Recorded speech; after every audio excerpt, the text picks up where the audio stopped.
Changli's biggest pros and cons? That's what I'll be telling you today, because holy hell, she is hot. My name is Juice, and let's get into it. One of Changli's primary pros is how she's going to be Encore's guaranteed best partner in crime. The reason why this is so good? Well, I thought you'd never ask. Encore is a fantastic standard banner DPS who does really good damage. Plus, plenty of people will have Encore at this stage, whether that be from the beginner's wish, choosing her deliberately, or from the mail that Kuro sent out allowing players to choose another standard 5-star which is available for a year. Changli's best team is going to be with Encore, and Encore gains a lot from Changli as well, which makes their synergy super strong.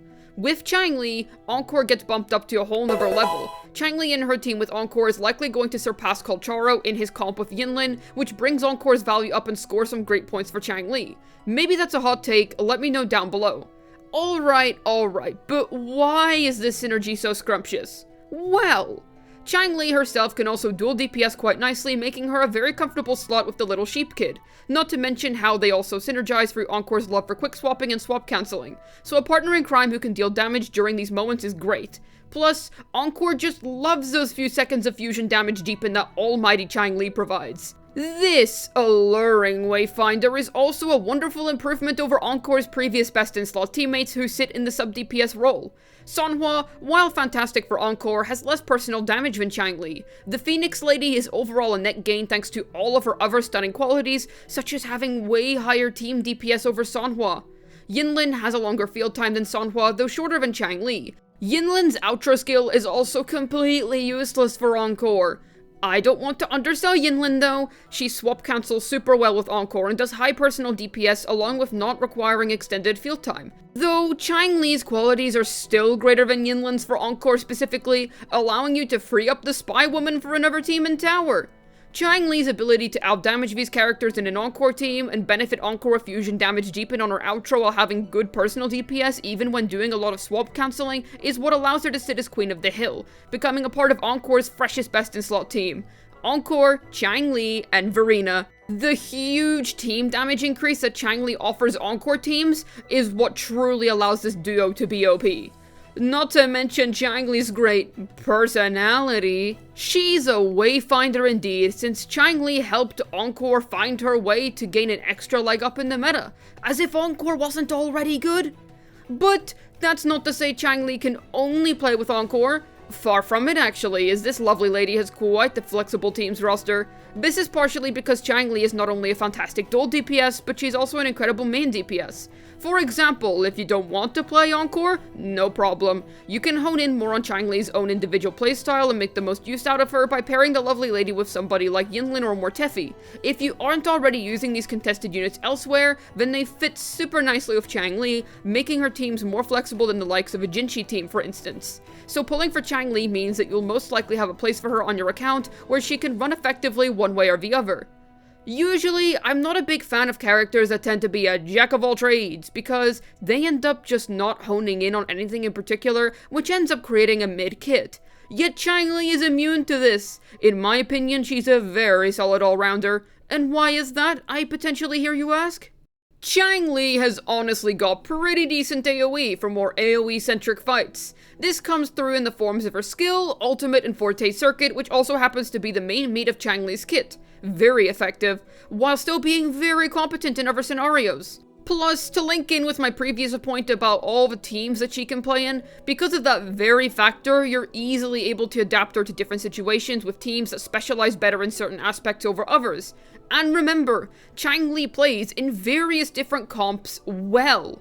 She can also hold her ground just fine against boss chambers. On the whole, if you get good in terms of skill expression with Changli, you'll be cooking. This ends up making Changli a very ideal all-rounder.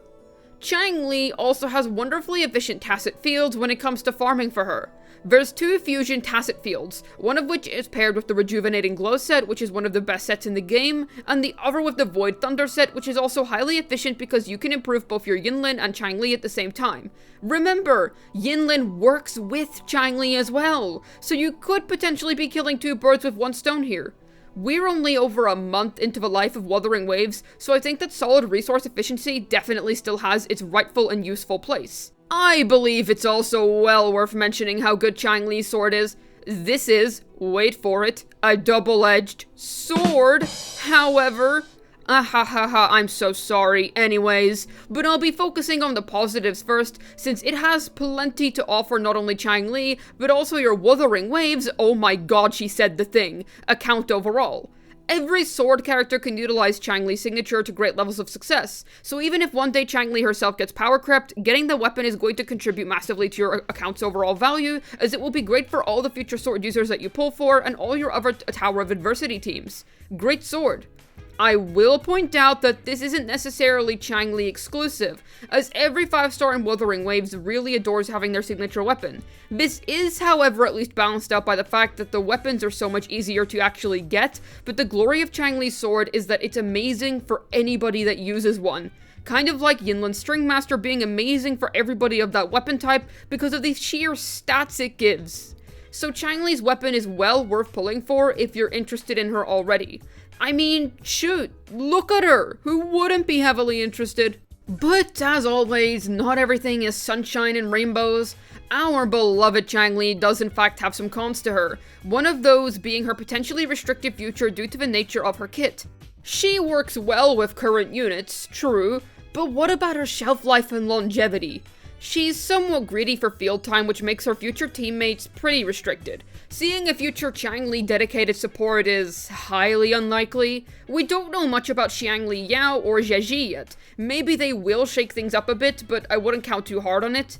And I can't say much about her main DPS damage yet. We don't have enough information out about her as of now, we've only tried her out once in the story. But her total team damage most likely won't be reaching the heights of Jinxi's or potentially even Jiyan's. So if you already have both of those units, Changli's pull value does drop down a solid bit. My estimate is that she'll be roughly the 3rd best DPS in the game upon release, but please take that with a grain of salt at this stage. And listen, I absolutely do vouch for the Changli Encore duo, but here's the thing.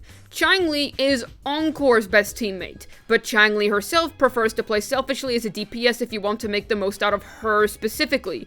Encore is a goated character meta-wise, so she still ends up being Changli's best partner by that nature, but the main flaw of the synergy is that it is more in favor of Encore over Changli.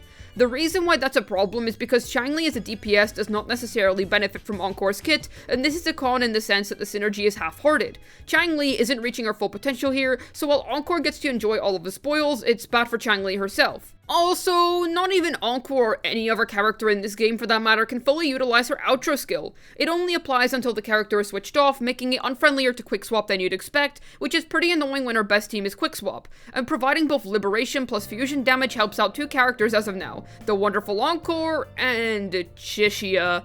If you're using Chixia, that was your first mistake. Of course, the roster will expand over time, and I'm sure that Changli will eventually fit into some more teams, but it's a rough outro skill.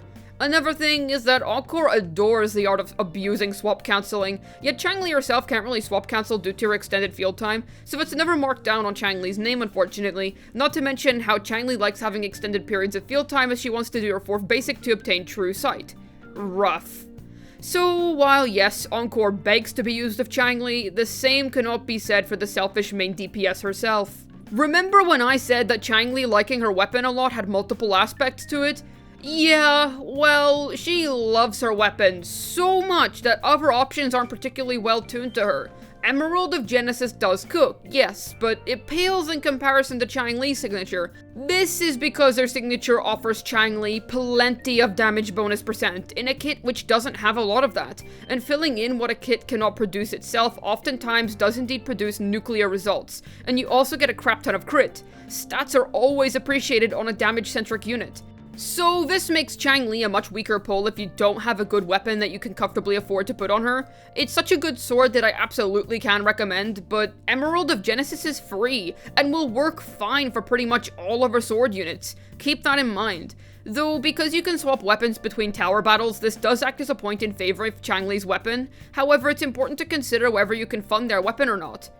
I think that Changli is going to be a really solid unit. No, she won't be Jinhzou levels of broken. I don't think she will shatter the game into pieces and have immortal shelf life or anything like that. But as it stands, even with Jinhzou receiving most of Kuro's love this time around, they made sure to cook a proper meal of Changli instead of forming a unit out of leftover scraps, which I love to see. I do think that she will at least be very solid for the rest of the 1.x era. Characters in most gacha games, even the ones on the more quote-unquote mid-side, tend to be good for at least a year after release if they aren't dead on arrival already. We have a small roster as of now, therefore any unit that comes out tends to fill a role which hasn't been tapped into yet, inflating them into being the quote-unquote best of that type. So yes, Changli may be power crept someday by a unit that improves upon what we've got here, but that day isn't today. Nor is it in 6 months, nor in at least a year. Remember that power creep doesn't happen overnight, and while gacha games do shove us all into a strange hyperbolic time chamber, which makes time go automatically faster when we're waiting for our next big booby waifu, 6 to 12 months is plenty of shelf life for a character, which is my prediction for Changli's relevancy. But who knows? Who knows? I haven't made a whole lot of Wuthering Waves content in recent times, mostly due to my disinterest in Yinlin and Jinshi. I'm not sure how to say it, but Changli has struck a chord with me, and I'm looking forward to making a ton more videos on this absolute beauty of a woman. Imaginarium Theater and Genshin Impact also helped remind me of how great of a game Wuthering Waves is. So yeah, expect plenty more Changli videos from me soon, and from all the Wuthering Waves players that are new here, hey, I usually make Genshin content, but I'd love to cover Wuthering Waves more, as I find the game to be a lot of fun, and I think Changli is very, very cool. So your sub and joining of my Discord down below in the description and pinned comment would be greatly appreciated. Maybe even check out my Twitter, which will also be down below, in which I post once every 20 million years. But yeah, let me know what you thought of this video, Wuthering Waves enjoyers.